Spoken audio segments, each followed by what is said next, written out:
The fabric of the backpack strap was frayed, the threads fuzzy and weak where it had been torn from its seam. Sarah clutched it in her hand, the cheap nylon a tangible symbol of her humiliation. She stood in the sterile, beige office of Principal Davison, a space that smelled of lemon-scented cleaner and quiet desperation. Across the polished desk, Davison adjusted his tie, his gaze flickering nervously between Sarah and the man who sat beside her, radiating an aura of expensive cologne and contempt. That man was Richard Harrison, whose son, Kyle, had torn this backpack from her son's shoulders and thrown it into a muddy puddle. "Mrs. Miller," Davison began, his voice a carefully modulated placation. "I understand your concern." Truly, I do. But as Mr. Harrison has pointed out, boys can be boisterous. It's a part of growing up. Richard Harrison snorted, a sound of pure, unadulterated dismissal. He was dressed in a tailored suit that probably cost more than Sarah's rent for 3 months. His shoes were shined to a mirror finish, reflecting the worn toes of her own scuffed flats. Boisterous? Let's be honest, Davison. My son is a leader. He's popular. Some kids like, what's his name? Leo? Some kids are on the outside. They're sensitive. Maybe the boy needs to toughen up instead of having his mother run to the principal every time he gets his feelings hurt. He gestured dismissively at the ruined backpack in her hand. I'll buy him a new one. Send me the bill. $50 should cover it, right? Or is that too much for something from the discount aisle? The insult landed like a physical blow, sucking the air from Sarah's lungs. Her face burned, a hot tide of shame and anger rising in her chest. She wasn't here for the money. She was here because her 14-year-old son came home with fear in his eyes, a fear that was slowly eclipsing the light that used to shine there. She was here because this wasn't the first time. It started with whispers, then shoves in the hallway, and now this open, casual cruelty. It's not about the backpack, Mr. Harrison, she said, her voice quiet but steady. She refused to let it tremble. She had learned long ago that a quavering voice was a sign of weakness, and the world had little patience for weak women. It's about your son and his friends targeting my son. They corner him. They threaten him. This, she held up the strap, is just the latest example. Davison shifted uncomfortably. We have an anti-bullying policy, of course. A zero-tolerance policy, the words sounded hollow, a pre-recorded message from a corporate handbook. But without witnesses, or well, it becomes a he said situation. My son is a witness, Sarah stated, her gaze unwavering. Harrison leaned forward, his voice dropping to a low, menacing growl. And my son has a dozen friends who will say your boy tripped and fell. Who do you think they're going to believe, Mrs. Miller? The son of the man who chairs the school's fundraising committee, or the son of a waitress from that greasy spoon diner down by the highway? He sat back, a smug smile playing on his lips. He had laid his cards on the table. Power, money, influence. She had none of them. The fight drained out of her, replaced by a cold, familiar dread. She looked at Davison, a man whose job it was to protect children, and saw only a bureaucrat protecting his position. He wouldn't help her. No one would. She was alone in this, just as she had been alone in so many other battles. She slowly lowered her hand, the torn strap feeling as heavy as a chain. I see, she whispered. She stood up, her movements stiff. Thank you for your time, Mr. Davison. She didn't look at Harrison again. There was no point. You couldn't reason with a wall. You could only walk away or beat yourself bloody against it. As she walked out of the office, she heard Harrison's smug chuckle behind her, a sound that would echo in her ears for the rest of the day. She stepped out into the hallway, the cheerful posters about school spirit and teamwork mocking her profound sense of failure. She had tried to fight for her son, and she had been dismissed as nothing more than a nuisance. The days that followed were a slow, agonizing descent. The principal's office incident had emboldened Kyle Harrison. He now saw Leo not just as a target, but as a symbol of his own untouchable power. The bullying was no longer confined to the periphery. It was a public spectacle. In the crowded cafeteria, Kyle would accidentally knock Leo's tray, sending his meager lunch clattering to the floor to the amusement of his friends. In the hallways, they would form a tight circle around him, their bodies blocking his path, whispering taunts that were sharp and cruel, designed to chip away at his already fragile confidence. Look at his cheap shoes. Did your mom fish that shirt out of a dumpster? Hey Leo, you gonna cry to your mommy again? Leo tried to be brave. He would come home, his face a mask of strained indifference, and tell his mother that school was fine. But Sarah saw the truth in the slump of his shoulders, in the way he picked at his dinner without appetite, in the dark circles that began to form under his eyes from sleepless nights. She saw the new, almost imperceptible flinch whenever the phone rang or a car drove by too quickly. His light wasn't just being eclipsed. It was being extinguished ember by painful ember. One afternoon, Sarah got off her shift early and decided to surprise Leo by picking him up. As she neared the school, she saw them. Kyle and his 4 friends had Leo backed against the chain-link fence of the athletic field. From her car, she could see the dynamic clearly. It wasn't a scuffle between equals. It was a predator toying with its prey. Kyle shoved Leo hard against the fence, the metal rattling with the impact.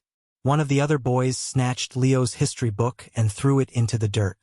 They were laughing, their faces contorted with a casual malice that chilled Sarah to the bone. She slammed the car into park and was halfway out the door before she stopped herself. What would she do? Run over there and scream at them? It would only make things worse for Leo tomorrow. It would brand him as the kid whose mommy had to fight his battles. It was exactly what Harrison had accused her of. With a heart that felt like a lead weight in her chest, she watched until they got bored and swaggered away, leaving her son to slowly pick up his book, his face hidden from her view. That night, she tried to talk to him about it. Leo, honey, I saw what happened today. He stiffened, refusing to meet her eyes. It was nothing, Mom. We were just messing around. That wasn't messing around, she said softly, her hand resting on his shoulder. He recoiled slightly, and it broke her heart. You can talk to me. There's nothing to talk about, he snapped, his voice cracking. Talking doesn't do anything. You talked to the principal and it just made it worse. Just leave it alone. Okay? He stormed off to his room, closing the door with a quiet click that sounded as final as a vault ceiling shut. Sarah was left standing in the hallway of their small apartment, the silence pressing in on her. He was right. She had tried the proper channels. She had tried to be reasonable, and it had only poured gasoline on the fire. Desperate, she found the number for Kyle's mother online. Maybe a mother-to-mother conversation would work. The woman who answered, Brenda Harrison, sounded bored before Sarah had even finished her first sentence. Oh, for heaven's sake, she sighed, her voice dripping with the same condescending entitlement as her husband's. Are you the waitress? Richard told me about you. Listen, Kyle is an all-star athlete with a bright future. Leo is, well, I'm sure he's a sweet boy, but he needs to learn to stand up for himself. This is just how boys are. It builds character. My son comes home afraid to go to school. That isn't building character, Mrs. Harrison. That's torment. There was a dry, humorless laugh on the other end of the line. Well, perhaps you should consider a different school if he can't handle the social dynamics at Northwood. Now, if you'll excuse me, my yoga instructor is here. The line went dead. Sarah stood there, phone in hand, feeling a profound and terrifying sense of isolation.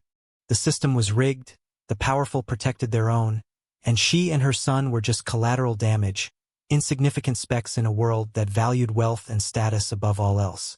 The conflict was no longer just between a few boys in a schoolyard. It was between her, a lone mother with nothing but her fierce love, and an entire world built to keep people like her down. The diner was named The Crossroads, a squat, brick building hunkered down by the intersection of the state highway and an old county road. It was a place of perpetual twilight, the windows clouded with the ghosts of a million greasy meals, and the air thick with the smell of stale coffee, sizzling bacon, and bleach. The vinyl on the booth seats was cracked like old leather, and the chrome trim on the counter was dull and pitted. For Sarah, it was both a sanctuary and a prison. It was the place that allowed her to pay the rent and put food on the table, but it was also the place that consumed her 12 hours a day, 6 days a week. She moved through the lunch rush with an economy of motion born from years of practice. Her feet ached, a dull throb that radiated up her legs, and a spot between her shoulder blades burned with a familiar fire. But she never let it show. Her smile was ready, her coffee pot was always full, and her voice was a calm, steady presence amidst the clatter of plates and the shouts of the cook. She did it all with a quiet dignity that most customers never noticed. They saw a uniform, not a person. But some did notice. In the far corner booth, the one with the best view of the entire diner, sat a group of men who missed very little. They were members of the local Hells Angels charter. Their cuts, the leather vests adorned with their death's head patch, were slung over the backs of the booth. To most people, they were terrifying, large, bearded men with tattoos that snaked up their arms and necks, their faces set in permanent scowls. But to Sarah, they were just regulars. They came in every day for lunch, ordered the same things, black coffee, cheeseburgers, fries, and always sat in the same booth. They spoke in low rumbles, were unfailingly polite to her, and always left a generous tip. Their leader, a man they called Preacher, was the most observant of them all. He had eyes the color of a stormy sky and a gray-streaked beard that hid a multitude of secrets. He had been watching Sarah for years. He saw more than just a waitress. He saw the subtle weariness she tried to hide behind her smile. He saw the way her hands, though quick and efficient, sometimes trembled when she thought no one was looking. He saw the faded photograph she kept tucked into the order pad holder. A young man in army dress uniform, smiling, his arm around a younger, happier Sarah. One day, he saw a faint, bluish bruise on her wrist. She had dropped a heavy tray of dishes in the kitchen, and though the crash was loud, she emerged moments later, calm and composed, apologizing for the noise. But Preacher saw the pain she was masking. He saw the grit. He respected it. It reminded him of the men he had served with long ago, the ones who endured unimaginable hardship without a word of complaint. Her husband's name was Mark. He had been a sergeant in the army, a good man who loved his wife and his son more than life itself. He was killed by an IED outside of Kandahar when Leo was just 6 years old. The flag from his coffin was folded in a neat triangle inside a wooden case on their mantelpiece. A constant, silent reminder of what she had lost and why she had to keep fighting. Every decision she made, every exhausting shift she worked, was for Leo. She was determined to give him the life Mark would have wanted for him, a life of opportunity and happiness. But now, that life was under threat from a rich man's son in a schoolyard, and the memory of Mark's sacrifice felt like a bitter irony. He had died for a country that allowed its bullies to run rampant while its protectors turned a blind eye. Back in the diner, Preacher watched as Sarah refilled his coffee cup. He noticed the dark circles under her eyes were more pronounced than usual. He overheard a snippet of her hushed, anxious phone call from the payphone by the restrooms. "Davison, please, you have to listen, he's afraid to go." She hung up, her shoulders slumping in defeat, and took a deep, shuddering breath before pasting her professional smile back on her face and returning to the floor. Preacher exchanged a look with the man next to him, a hulking biker named Bear. No words were necessary. They were men who understood the language of silent struggle. They had seen Sarah's resilience, her unwavering dedication to her son, her quiet honor in a world that seemed to reward the loud and dishonorable. They had seen her treat the town's drunk with the same kindness as the mayor. They had seen her give a free meal to a homeless family passing through, telling them someone had paid it forward. She never spoke of her own hardships, but they were written in the lines of exhaustion around her eyes and the fierce, protective set of her jaw. She was, in her own way, a warrior, and they were beginning to suspect she was fighting a war alone. The text message arrived on Leo's phone late on a Thursday night. It lit up the darkness of his room with a cruel white glare. The sender was an unknown number, but he knew exactly who it was from. The words were simple, a cold promise of violence. "School's out for you tomorrow, Leo. We're waiting by the gate. Don't be a coward." Attached was a picture of a fist, knuckles white. For a moment, Leo just stared at it, his blood turning to ice. The vague fear he had been living with for months had finally solidified into something concrete and terrifying. This wasn't about shoves or insults anymore. This was different. He could feel it. He finally broke. The dam of forced bravery he had constructed crumbled, and he ran from his room, phone in hand, tears streaming down his face. He found his mother in the living room, darning a hole in his jeans, her face etched with worry in the soft glow of the lamp. "Mom," he sobbed, thrusting the phone into her hands. I can't go tomorrow." Sarah read the message, and a primal fear, cold and sharp, pierced through her. This was it, the breaking point. The bullies were no longer content with torment. They wanted to inflict pain. Her mind raced. She immediately called the school, navigating the automated menu until she reached Principal Davison's voicemail. "Mr. Davison, this is Sarah Miller," she said, her voice tight with a desperate urgency. "Leo has received a direct threat of physical violence from Kyle Harrison and his friends. I am begging you, please do something." She knew, even as she said it, that the plea would fall on deaf ears. He wouldn't return her call. Next, she called the local police department. She explained the situation to the tired-sounding officer on the non-emergency line.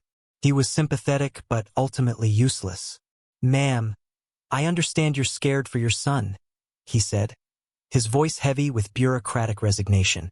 "But a text message, as ugly as it is, isn't something we can act on.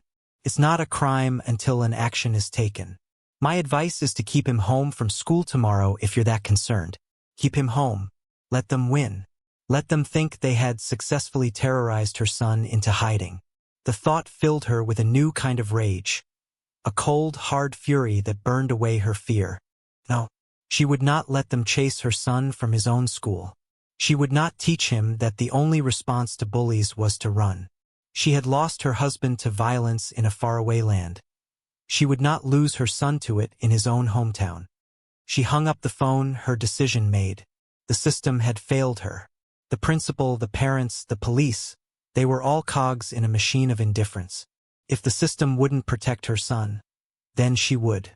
A profound and lonely clarity settled over her. She was a single mother with a beat-up sedan and $27 in her bank account until payday. They were a pack of rich, entitled thugs backed by a father who could buy his way out of any problem. The odds were impossible, but Leo was her son. For him, she would face impossible odds. She called the diner. "Brenda, it's Sarah. I'm so sorry, but I can't come in tomorrow. It's a family emergency." She could hear the annoyance in her manager's voice, could feel the lost day's wages like a physical ache. But it didn't matter. Nothing mattered but Leo. She went back to her son's room. He was curled up on his bed, his face buried in his pillow. She sat beside him, stroking his hair. "It's going to be okay, sweetie," she whispered, her voice infused with a certainty she did not feel. "I'm not going to let anyone hurt you. Tomorrow I'm going with you. I will walk you to school, and I will be there waiting when the bell rings. We're going to face them together." Leo looked up, his eyes red and swollen, and for the first time in weeks, she saw a tiny flicker of hope in them. He saw his mother not as a victim but as a protector, and in that moment, Sarah knew she had made the only choice she ever could. The next afternoon, Sarah stood by the main gate of Northwood High. The sky was a flat, unforgiving gray, and a cold wind whipped around the corner of the brick building, tugging at her thin jacket. She had arrived an hour before dismissal, her heart a frantic drum against her ribs. Every passing car, every distant shout, sent a jolt of adrenaline through her. She felt small and terribly exposed, a lone sentinel guarding an outpost against an unseen enemy. She clutched the strap of her purse, her knuckles white, her jaw set in a line of pure, unyielding determination. She had no plan beyond simply being there. She would be a shield. Her body, her presence, would be the barrier between the predators and her son. She thought about Mark. She imagined what he would do. He would have been calm, resolute. He would have stood tall, his military bearing an unspoken warning. But she was not him. She was a waitress, 5'4", with tired eyes and hands softened by dishwater. What could she possibly do against 5 teenage boys, their bodies flush with the arrogant strength of youth? The thought terrified her, but the alternative, doing nothing, was unthinkable. So she stood her ground, drawing on a reservoir of strength she didn't know she possessed, fueled by a mother's ferocious, unconditional love. Other parents began to arrive, pulling up in their clean SUVs and minivans, chatting on their phones, oblivious to the quiet drama unfolding at the gate. A few of them cast curious glances her way. They knew who she was: Leo's mom, the quiet woman from the diner. They probably wondered why she was standing there, looking so tense, so out of place. No one spoke to her. No one asked if she was okay. She was invisible to them, a part of the scenery. She was alone. Across the highway at the Crossroads Diner, the lunch rush was over. Preacher sat in his usual booth, nursing a cup of black coffee. He had noted Sarah's absence that morning. Brenda, the manager, had complained loudly about her calling out on short notice. Preacher had watched the clock, knowing her shift should have started hours ago. His gaze drifted out the window, across the 4 lanes of traffic, to the high school. And then he saw her. He saw Sarah Miller, standing alone by the school gate. He didn't need to be a mind reader to understand what was happening. He saw the tension in her shoulders, the rigid set of her spine. He saw the way she scanned the faces of the approaching students, her expression a mixture of fear and defiance. He had seen that look before, on the faces of young soldiers holding a line against impossible odds. It was the look of someone who had drawn a line in the sand and dared the world to cross it. He pieced together the fragments he knew, the overheard phone calls, the worried expressions, the rumors about the Harrison kid being a bully. It all clicked into place. A slow, cold anger began to burn in his chest. He had a deep, abiding respect for quiet strength, for people who endured without complaint. And he had a profound, visceral hatred for bullies, for those who used their power to torment the weak. He watched Sarah for a few more minutes, a lone mother preparing to face down a wolf pack to protect her cub. He respected her courage more than he could say. But courage alone wasn't always enough. Sometimes a warrior needed an army. He pulled out his old, battered flip phone. He scrolled through his contacts and pressed a single button. The man on the other end answered with a gruff, "Yeah, it's me," Preacher rumbled. "Round them up. The high school. Now." He didn't need to explain. He didn't need to give details. The tone of his voice was enough. It was a call to arms, a summons that had not been issued in years. A quiet understanding passed between the other bikers at his table. Bear, Rhino, and Sketch finished their coffees in silence, their expressions grim. They stood, slid on their cuts, and walked out into the parking lot. Preacher dropped a $20 bill on the table, more than enough to cover the check. As he walked out the door, he made one more call. Roadblock, north and south. 5 minutes. Then he threw his leg over his Harley, the worn leather of the seat groaning in protest. He twisted the throttle, and the engine exploded to life with a deafening, guttural roar that rattled the windows of the diner. He was the first, but he would not be the last. The final bell shrieked, a jarring, electric sound that signaled the end of the school day. A torrent of students poured from the main doors, a chaotic river of backpacks and youthful energy. Sarah's heart leaped into her throat. She scanned the crowd, her eyes desperately searching for Leo's familiar face.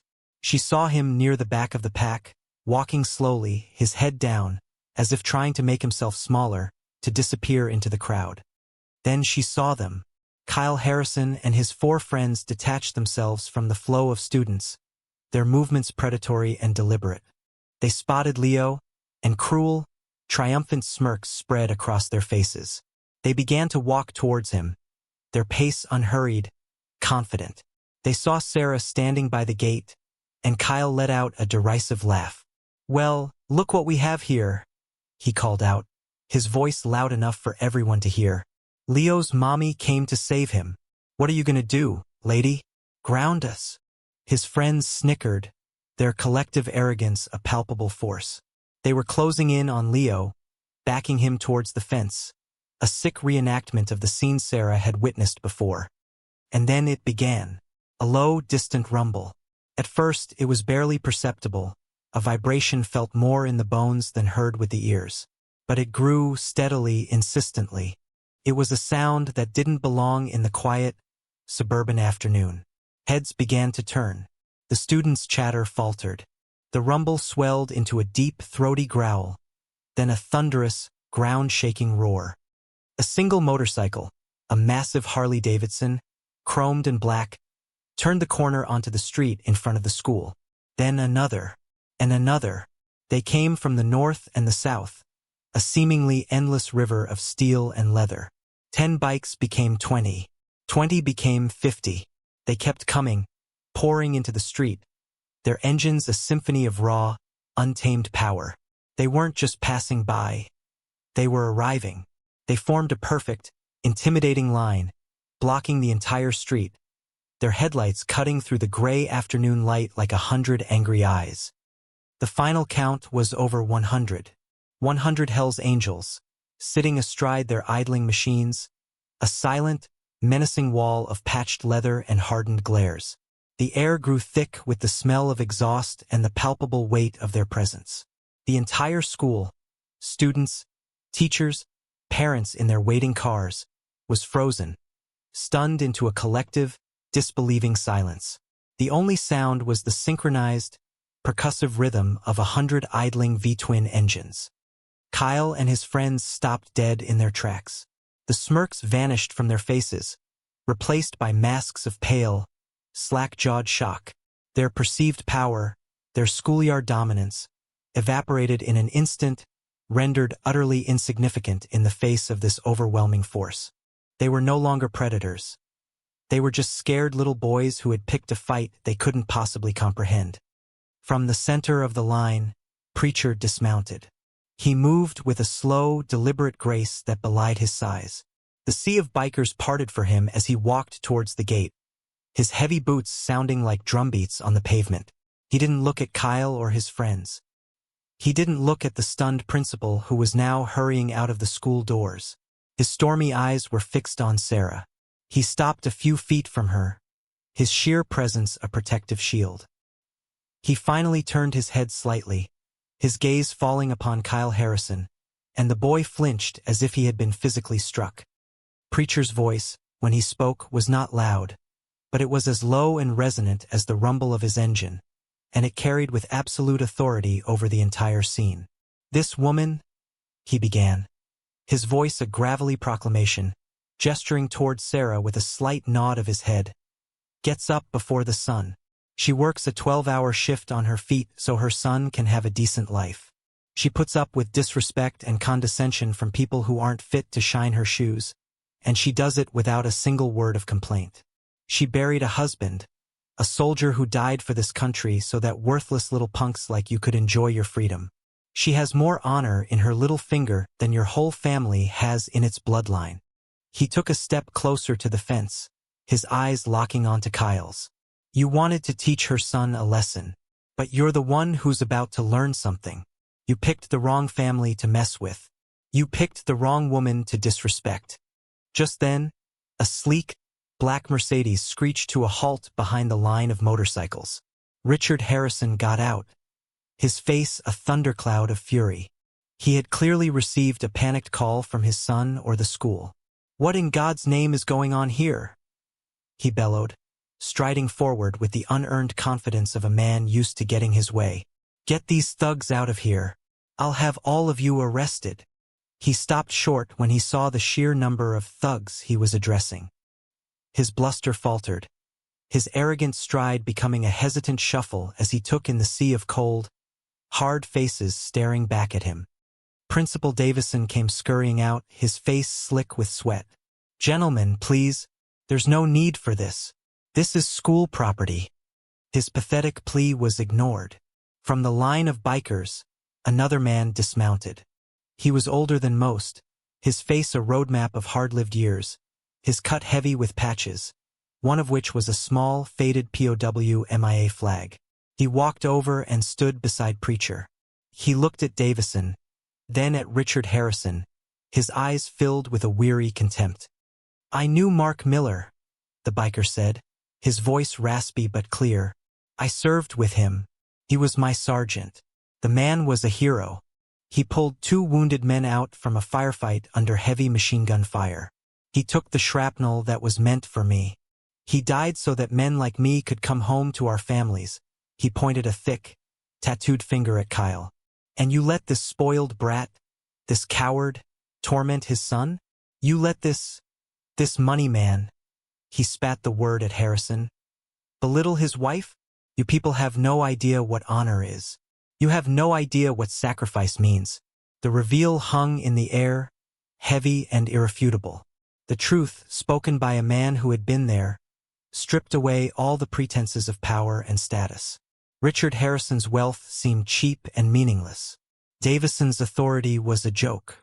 The entire community, all the silent witnesses, were forced to confront the gross injustice they had allowed to fester in their midst.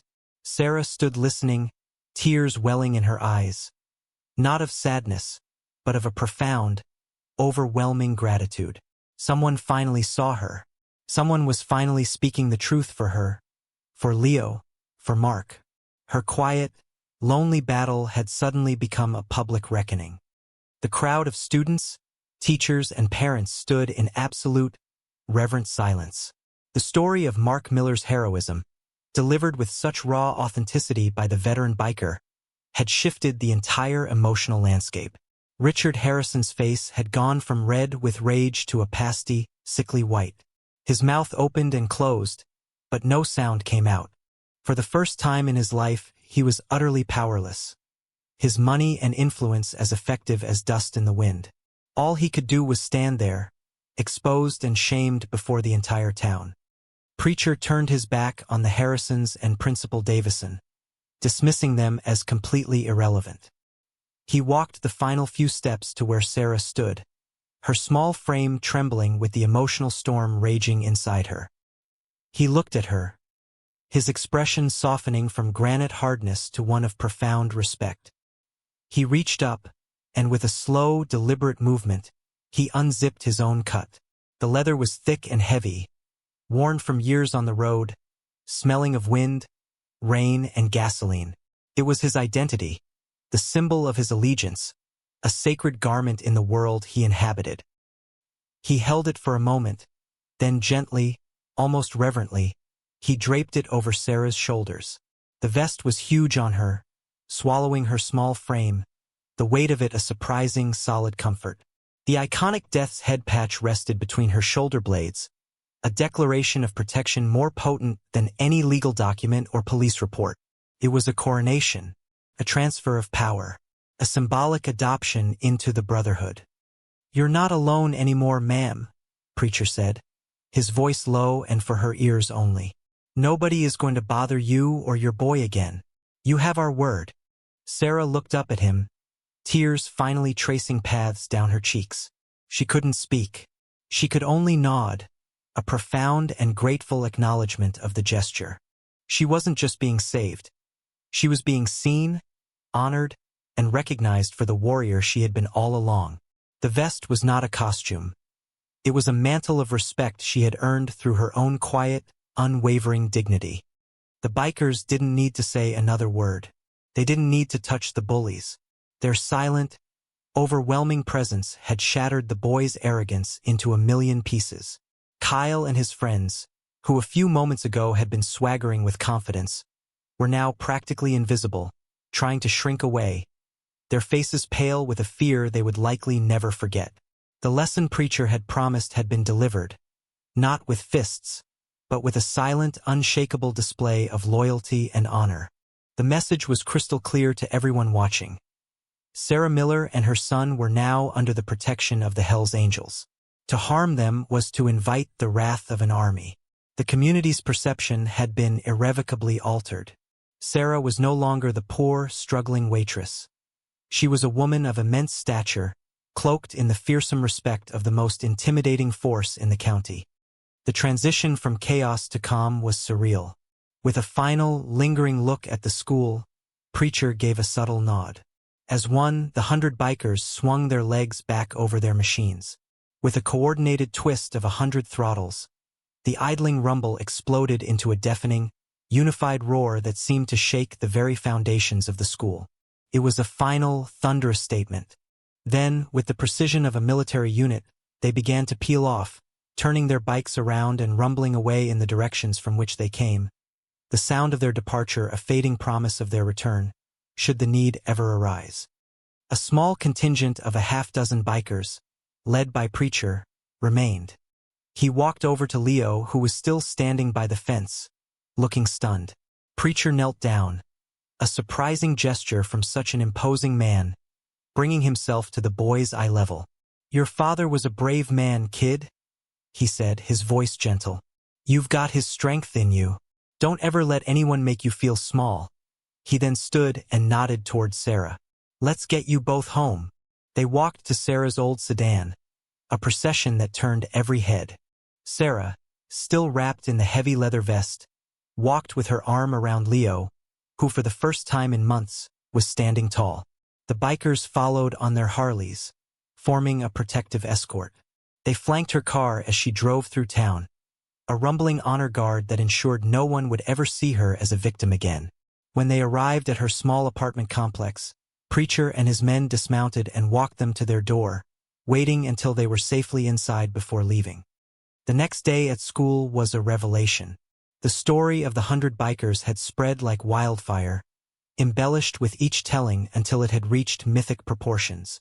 As Leo walked down the hallway, a space that had once been a gauntlet of fear was now a path of wide, respectful birth.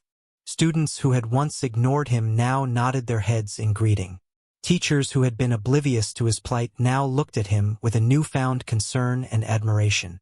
Kyle Harrison and his friends were nowhere to be seen. It was later rumored their parents had transferred them to a private academy out of state. The power dynamic of Northwood High had been permanently and seismically shifted. That evening, after her shift, Sarah walked into the Crossroads Diner.